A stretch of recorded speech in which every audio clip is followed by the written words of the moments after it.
मैं सूरज आप सभी का वर्ड इनकार्नेशन में स्वागत करता हूं। आज का विषय है महाराष्ट्र के धंगर समुदाय। आज के सेशन में महाराष्ट्र के धंगर समुदाय के बारे में जानेंगे कि वे किस प्रकार से अपना जीविकोपार्जन करते थे, वे किस प्रकार से चारागाह की तलाश में एक स्थान से दूसरे स्थान पर जाने का कार्य करते थे और वे किस प्रकार से मौसम परिवर्तन के अनुसार अपने चारागाह बदलने का कार्य करते थे।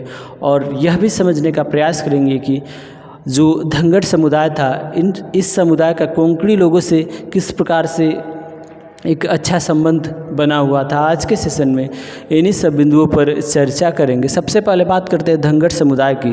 धंगर समुदाय की बात की जाए तो महाराष्ट्र में 20वीं सदी के स्टार्ट में इनकी संख्या 4,67,000 थी और जिसमें से ज़्यादा लोग मवेशी पालन यानी कि पशुपालन करने के बाद से चरवाही का कार्य करते थे, यानी उनको चराने का कार्य करते थे। और इनके मवेशियों में सबसे प्रमुख थी तो वो थी भेड़ों को ये लोग चराने का कार्य करते थे।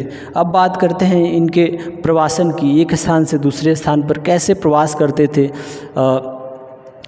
जो घास का मैदान है उसकी खोज में। अब ये वाला जो क्षेत्र है ये है महाराष्ट्र का मध्य पठारीय क्षेत्र। यहाँ सामान्यतः जो मौसम होता था ये शुष्क होता था। यहाँ बारिश बहुत ही कम मात्रा में होती थी। बारिश के मौसम में सामान्यतः ये लोग अपने मवेशियों को इधर ही जो चारागाह होते थे वहाँ चराने का कार्य करते थे। मगर जैसे ही बारिश ख़त्म होती थी ये लोग अपने मवेशियों को पश्चिम के तरफ यानी कि कोंकण जो तट है, गोवा और महाराष्ट्र का जो क्षेत्र है या तटीय क्षेत्र है, इन क्षेत्रों में अपने ले जाने का कार्य करते थे। और मवेशियों के साथ ये लोग महीनों भर यात्रा करने के बाद कोंकण तट के आसपास पहुँचते थे।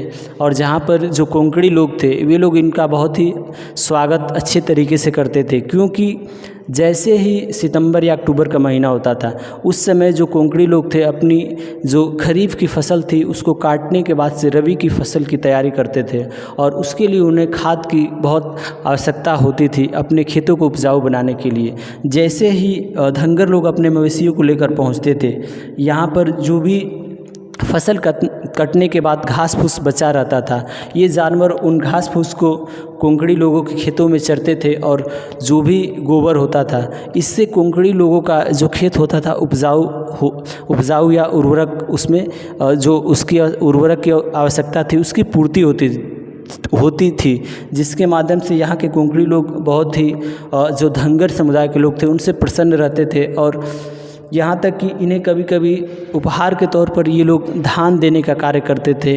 और ये धंगर लोग जैसे ही बारिश का मौसम आने वाला होता था अपने मवेशियों को फिर से वापस लेकर अपने क्षेत्र में मध्य पठारी क्षेत्रों में जाने का कार्य करते थे। और ये प्रवृत्ति थी धंगर समुदाय के लोगों की। इस प्रकार से वे लोग अपना जीविकोपार्जन करते थे और कोंकणी लोगों के साथ इस माध्यम से इनका बहुत ही अच्छा संबंध था। धन्यवाद।